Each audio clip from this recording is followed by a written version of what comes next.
Welcome to A Well Cared For Human, the podcast that tries to convince you that you are 100% normal and an even better than okay example of the human species, despite the fact that sometimes we feel like the craziest, most incapable, or worthless creatures on the face of this planet. I'm Kory, an author, a creative, and the host of the show. Whatever you're bringing to the table today, I hope this episode proves to be a dose of inspiration for you on your quest to become a well-cared-for human. You can find the episode show notes, your free wellness blueprint, and more at awellcaredforhuman.com. And as always, thank you for listening. Hello humans, it's your host Kory, and today we're going to talk about change. So far on the podcast, I've spent a lot of time emphasizing love and acceptance of ourselves, of building or rebuilding our relationship with ourselves, but what does that mean in the context of change? Is wanting to change something about yourself or your life, is that rejecting yourself? Are the ideas of change and self-acceptance incompatible? Personally, I don't think so. As with most of the ideas we've explored together thus far, it really comes down to how you make changes in your life. The importance lies in how we treat ourselves while we make these changes, how we talk to ourselves, what tone do we use. It's important to ask yourself, are you making a change because you love yourself, because you care about yourself and you want good things for yourself? Or is it because you hate yourself and you're telling yourself things like, you better shape up, you need to get it together, what's wrong with you, why are you always like this? The intention and the emotionality behind your efforts really do matter. So no, I don't think there's anything wrong with wanting to change. Loving yourself also means wanting good things for yourself. In fact, I would say that's an excellent sign of self-love and self-acceptance. Just think about your favorite person in the world. And it doesn't have to be a person, it can be a beloved pet. Don't you want good things for them? Don't you want them to be happy and healthy? If they're sick, don't you want them to get better? Naturally, we want the world for those we care about. So it's also natural that we have that love toward ourselves, and therefore we want better for ourselves too. But how do we do that? In addition to making sure we stay in a space of self-care, not self-punishment, what things can we do to make change easier? Using myself as an example, one of the big changes I'm making right now is I'm trying to break my habit of worrying. If I had to give myself a self-assessment right now, I would say that I'm a low to medium worrier, and that is only very recently. Even as soon as a few months ago, I used to be a major worrier. I would worry about every little thing. I would wonder if the worst was going to happen, if things were going to turn out how I wanted, whether it be my business or my house or whatever. It didn't really matter. I could find something to worry about if I really tried, because worrying is a habit. And in my opinion, it's a bad habit. And so I've had to go through a process to break this habit, or to at least diminish the hold that it has on me, because I wouldn't say that it's completely broken yet. I would say that I've gotten better, but I would not say that it's something that I have conquered. And because worrying is a habit, and I desire to make that change because I believe that I will be a healthier, happier Kory if I'm not a worrier. If I have more trust in my life instead of worry, I think I will be better off. And so in my mind, that's a change that's made out of love. It's a change that I think will improve my quality of life, and it's done from a place of wanting to make things easier on myself, not harder.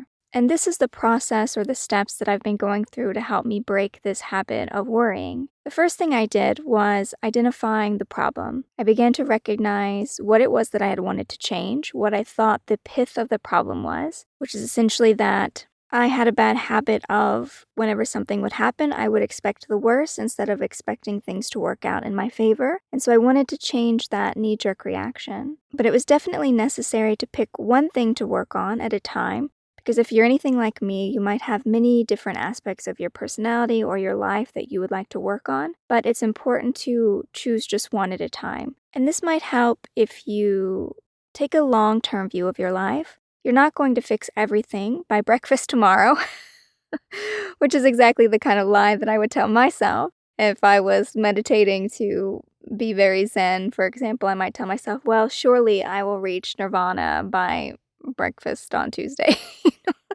which is unrealistic, and don't be me, don't do what I do.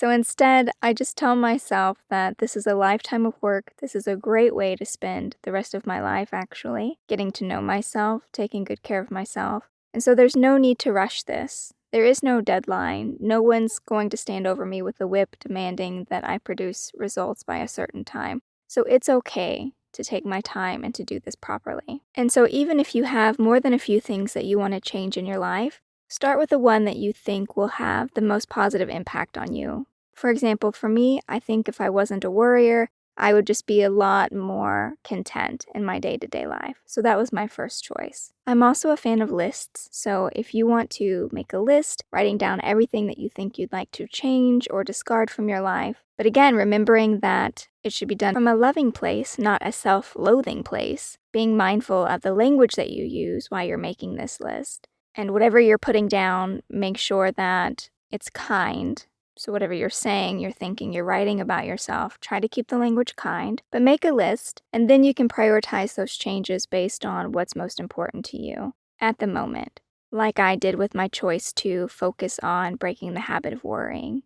Just because I felt like worry was such a pervasive issue. It affects every aspect of my life. So if I could just break that, I feel like a lot of other issues and tensions would naturally relax. So that was my goal and ambition. And you probably have something on your list that spans into many different areas of your life as well. So you might prioritize that. For example, are you feeling discouraged lately? Then you could pick a change that might be easiest to accomplish. That way you'll have a quick win to bolster your spirits and give you the encouragement and energy to keep going. Or if you're really suffering, then you could prioritize a goal based on what you think might bring you the most relief as soon as possible. Only you are going to know what matters the most to you and where you are right now, emotionally and mentally. So once you make up that list, you need to decide how to prioritize it. I cannot tell you how to do that, but once you have an idea of what you think you'd like to change first, you've narrowed it down to the most immediate issue, then you can move on to step 2. And step 2 is breaking down your goal into smaller steps. Do not be like me and think you're going to just muscle your way through this change. Let me be honest and admit that I am certainly guilty of having the subtlety of a wrecking ball when it comes to making changes in my life. I tend to make a very big push right in the beginning. I'm very strict. I'm very hard on myself. And then I lose steam or I fall apart because it's too much pressure. It's asking too much of me at once. It's like jumping from level 3 to level 12 and wondering why the boss of that level just keeps killing me immediately. I have not built up the resources and stamina or skills to operate at that level yet. And so it's very important to take things step by step and to not get ahead of ourselves. I call this process integration. So if you work your way slowly, again, staying with the idea of a video game, if you start on level 1 and then you work your way up to level 20, by the time you get to level 20, you will have fully integrated the skill level and the knowledge that you have acquired through the other levels. And integration is really important. So take my example about worrying. Right now, I'm trying to unlearn the habit of worrying, of fretting, of freaking out about things. And in order to do that, it means that I have to fully integrate with the opposing energy of worry, which is trust. And that's going to take time because life is always triggering us. It always challenges us, which means that we will react according to our habits and conditioning. It doesn't help me to say, I'm just going to not worry, because that's an intellectual thought. If we could make ourselves not do something just by telling ourselves not to do it, wouldn't that be lovely and easy? But it doesn't work that way. It only starts to work when you have fully integrated the idea into your habits to a point to where you would do that thing or not do that thing habitually, instinctually, so that now your default is to trust rather than to worry, if we're staying with my example. So that will require that I have so much practice with trust that when I'm triggered and I feel like I'm in a situation where something bad could happen, that I could start worrying about that, but what I do instead is I reach for trust, because that is my new default. And so if I bite off more than I can chew, if I try to rush through the steps, if I try to just blaze past this integration aspect, I won't fully integrate with the new habits or goals that I want. And so by breaking things down step by step, it accomplishes my objectives much easier. First of all, it makes my progress easier to manage. I don't get burnout as quickly. I get supporting evidence through the small wins that, yes, this is working, good for me. It's a much healthier pace because it's more useful for me to be like, I can go 1 minute without worrying. Now I can go 2 minutes without worrying. Now I can go 3 minutes. And then, a few months in, be like, look, I've gone a whole day and then a whole week and then a whole month without worrying. And I can see that measured progress, and I can see that the chokehold that worry has had on me in the past is beginning to weaken because I'm beginning to practice trusting more and more and more. And that will in turn fuel my desire to keep working on it rather than pushing too hard, being overwhelmed, falling apart, and being like, see, it never works. It's never going to get better. I'm not good at this. I'm just going to be like this for the rest of my life. Pushing too quickly or trying to rise above your skill level before you're ready just sets you up for disappointment and discouragement. It gives you a false narrative that you can't make change, which is not true. Absolutely, of course you can change things. It's also important to plan for setbacks. Remember in my episode about perfection that in order to see progress, you only need to trend upward. I believe I used the example of the stock market in that episode. If you look at the stock market for a famous company like Apple or Google in the last 10 years,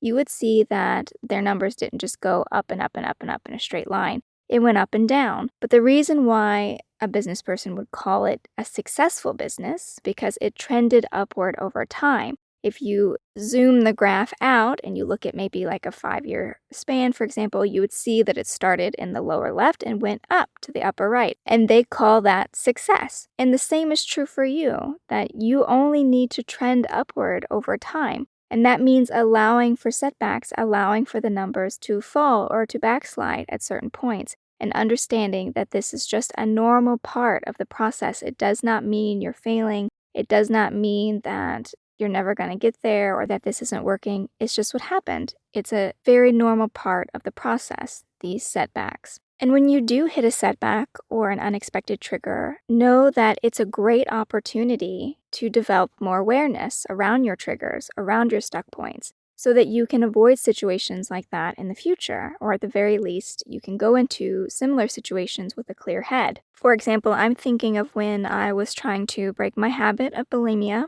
I was very tired of it. I didn't want to hurt myself anymore, and so I wanted to break the habit of binging and purging. But I still have to buy groceries, right? That's a human thing that humans do if we're fortunate enough to have the money to do so. And so I would go into a grocery store, but the bakery section is near the front. At least it was in the store where I lived at the time. And so as soon as I would walk in, that smell of sugar, buttery goodness would hit me as soon as I walked in. And that was one of my triggers. In that instance, all it took was that smell for me to start wrestling with the urge to buy a bunch of sweets and to go home and binge them, purge them. And so I immediately was at war with the old habit of being set off by this trigger versus my new desire to have a healthy relationship with food and with my body. Depending on what you're working on here, if it's something strong, like an addiction or a craving, you will have the chance to gain more awareness around what situations aren't so great for you,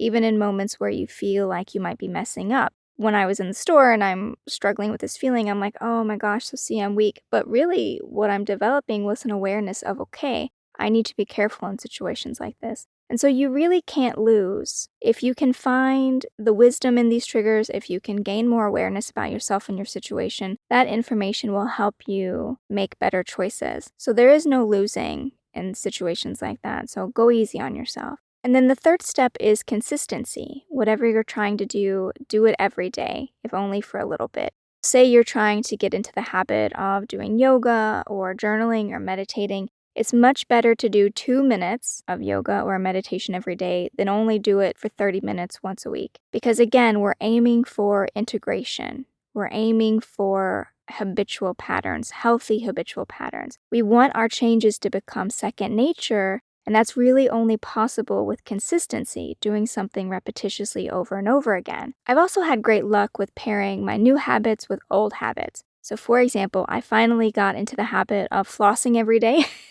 which is not something I have always done for my whole life. But I did get into the habit of flossing every day because I paired the act of flossing with something that I was doing every day already. In the morning, I have a skincare routine, and there's 3 or 4 steps. And so now flossing is part of that routine because I'll floss between putting on my moisturizer or my serum. And so it's just habitual for me to reach for the floss that's in the same basket, making it easy for myself. It's in the same basket as my skincare products. So I reach over, I grab my floss, and I'm flossing while my skincare serum is drying on my face. And that has become habitual. So much so that I'm yelling at my wife if the floss disappears.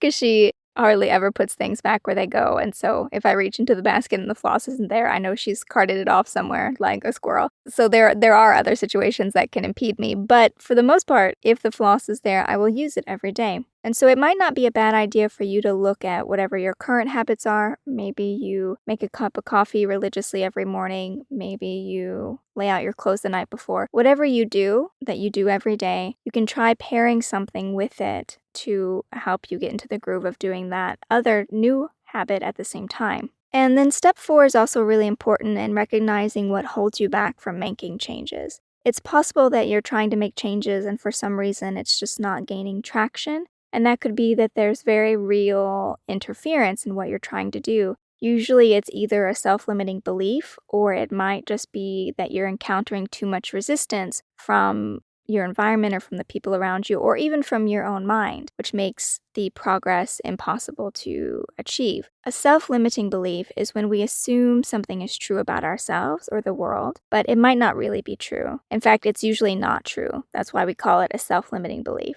And that could sound like, I'm too dumb to go back to school, or I'm too ugly to find a loving partner or get married. I'm too weak to get out of this relationship or to end this relationship that's bad for me. I'm sure you can hear the self-loathing, the self-aggression in the statements, but there's also a lot of subtle statements that we don't realize are self-rejecting, like, no one is ever going to love me, or I'm going to be stuck in this job that I hate forever. These are also self-limiting beliefs that keep us stuck and prevent us from making changes. So if you're trying to make a change but nothing is happening, I encourage you to use your journal or a bit of self-talk to explore what your limiting beliefs might be. And there's a lot of resources on the internet about identifying and working with self-limiting beliefs, so definitely do some searching if you want to learn more about this. But it's important to know if you're telling yourself some lies right now, and because you're telling yourself these things, are your changes half-hearted? Or are you meeting too much resistance in order to make the meaningful progress that you need to make in order to find the energy and encouragement to go on? If you do journal every day, you could also try looking at your entries and see what language you're using. Or you could ask your friends if there are things that you say that sound defeatist or pitiful. There's a lot of ways to do reconnaissance here, because often we can't see our own self-limiting beliefs clearly. So it's true that we have to approach it at an unusual angle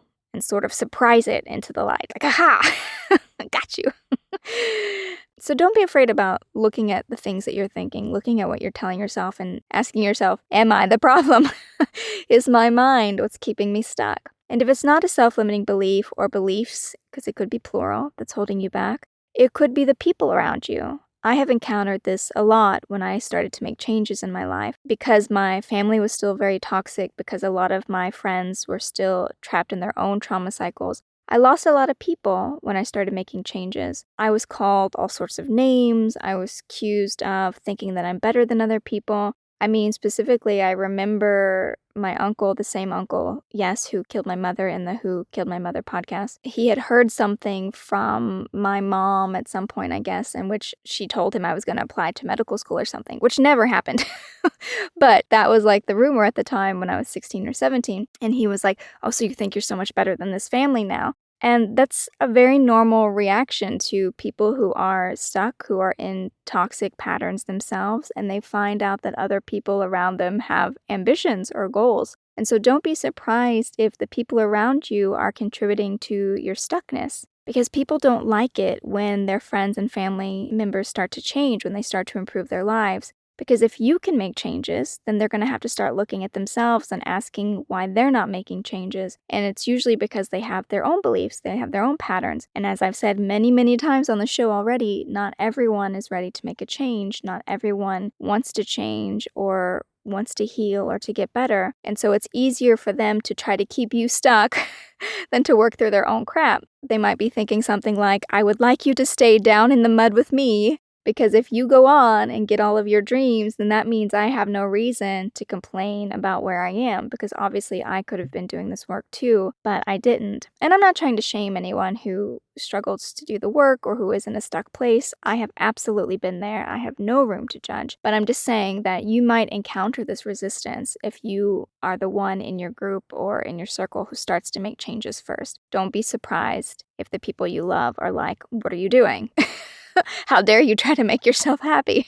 And the resistance that you encounter from these people will be a good reflection of how much toxicity there is in your environment. So just don't be surprised if the people around you want you to keep doing what you've always done, if they want to keep the person that they like complaining to. And just don't be surprised if they say really discouraging things like, why? Why would you want to do that? It's never going to work. Why bother? Do not listen to these people, because they're letting their own fears and limiting beliefs add resistance to what you're trying to do. They're trying to discourage you because they want you to stay stuck with them. They might be adding weight and resistance to your situation that you're not recognizing. And so it may not be all you. It might also be the people around you who are making things harder on you. There's also good advice for making changes from Leo Babauta on his blog zenhabits.net. I'll leave the link to that in the show notes of this episode. I liked his blog quite a bit when it was really popular a few years ago. His minimalist style appeals to me, so maybe you'll like it too, who knows. I also bought his book Zen Habits many years ago, and I still reference that from time to time. And so maybe you'll find value in his words as well. I just wanted to make that recommendation because sometimes you guys leave me notes and comments that you would like more book recommendations. So the book recommendation I would have to this idea of making change would be Zen Habits. It's a great book. But all in all, just remember that change takes time. Please pace yourself. Do whatever you can to keep your spirits up. Don't let yourself get discouraged just because you don't see the results you want to right away. And be consistent. Whatever you decide to do it every day, even if a little bit, and certainly something will happen for you.